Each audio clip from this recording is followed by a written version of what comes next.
আসসালামু আলাইকুম প্রিয় দর্শক বন্ধু।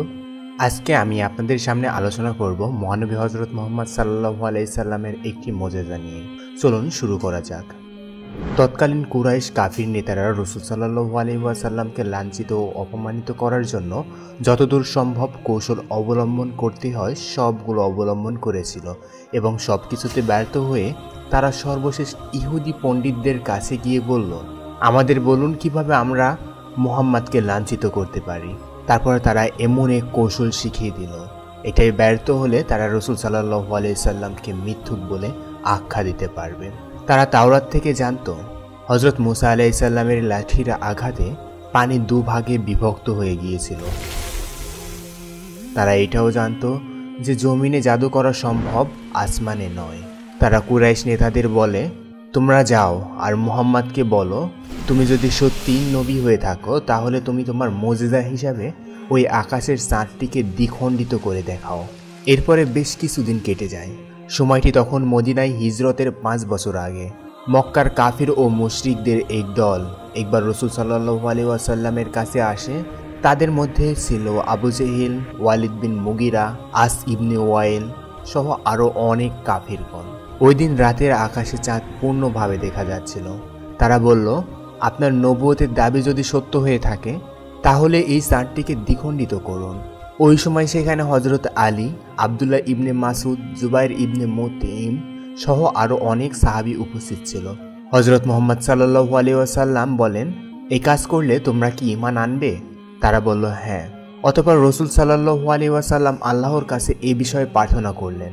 তার দোয়া মহান আল্লাহ তাআলা কবুল করল।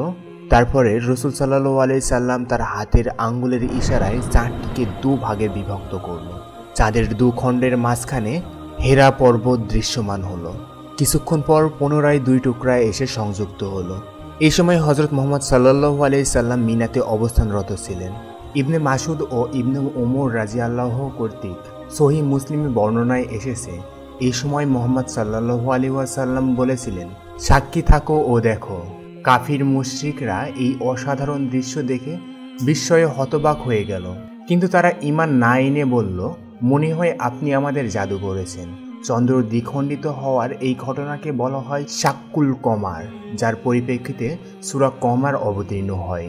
এত বড় ঘটনা চাক্ষুষ দেখেও কুরাইশ নেতারা ঈমান আনল না।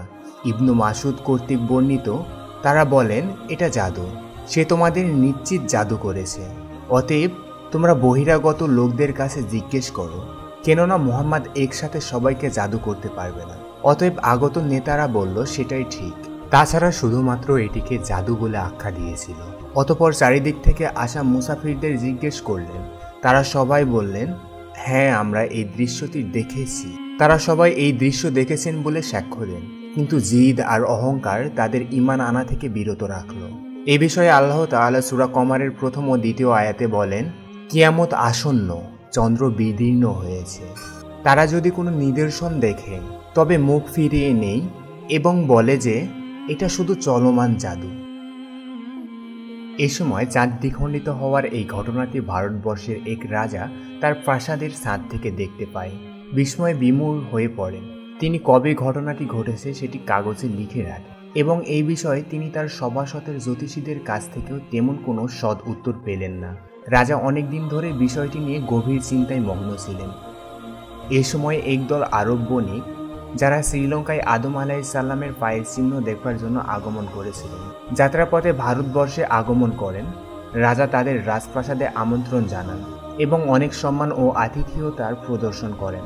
আরবদের সেই দলে একজন ছিলেন যার নাম শেখ জাহির আল দিন।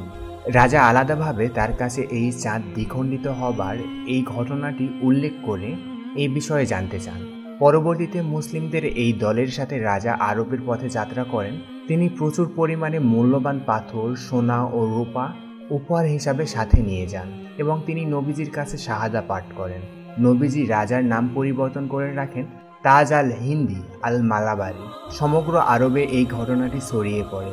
হাবিব বিন মালিক ও তার পরিবারের কয়েকজন রাজার সাথে দেখা করে তার সাথে ভারতবর্ষে এসে ইসলামের দাওয়াত প্রচারের জন্য আগ্রহ প্রকাশ করে।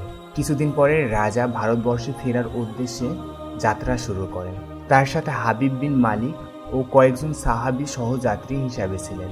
কিন্তু যাত্রাপথে তিনি অসুস্থ হয়ে পড়েন এবং বুঝতে পারেন হয়তো ভারতে তার আর ফেরা হবে না। তিনি তার সাথের সহযাত্রীদের তার মৃত্যুর কারণে ভারত যাত্রা বাতিল না করার জন্য অনুরোধ জানান। সিদ্ধান্ত নেওয়া হয় আরব প্রতিনিধিরা ভারতের কাল্লান কাল্লুর নামক স্থানে আগমন করবেন। রাজা মৃত্যুর আগে তার রাজ্যের রাজাদের উদ্দেশ্যে একটি চিঠি লিখে পরবর্তীতে হাবিব বিন মালিক ও তার ভাই এবং স্ত্রী ও সন্তান সহ ভারতবর্ষে আগমন করে এবং সেই রাজ্যের রাজার কাছে সে চিঠিটি সমর্পণ করেন। তৎকালীন শাসক তাদেরকে বসবাসের জন্য একটি ঘর এবং কৃষিভূমি দান করেন।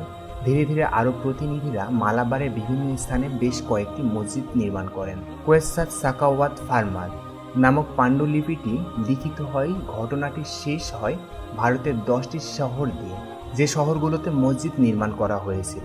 কুইসাত সাকাওয়াতে ফারমাদ নামের এই ঐতিহাসিক পাণ্ডুলিপিটি বর্তমানে ব্রিটিশ লাইব্রেরিতে সংরক্ষিত রয়েছে। রসুল সাল্লাল্লাহু আলাইহি ওয়াসাল্লাম এর সব থেকে বড় মুজিজা হলো আল কোরআন। চাঁদ দ্বিখণ্ডিত হওয়ার এই ঘটনা নিয়ে অনেক ধরনের ঘটনা প্রচলিত রয়েছে। কেউ এটাকে মিথ্যা, ভ্রান্ত, বানোয়াট ঘটনা বলে আখ্যা দিয়েছে, কিন্তু আমরা মুসলিম, আমরা কোরআনকে সর্বোচ্চ বিশ্বাস করি।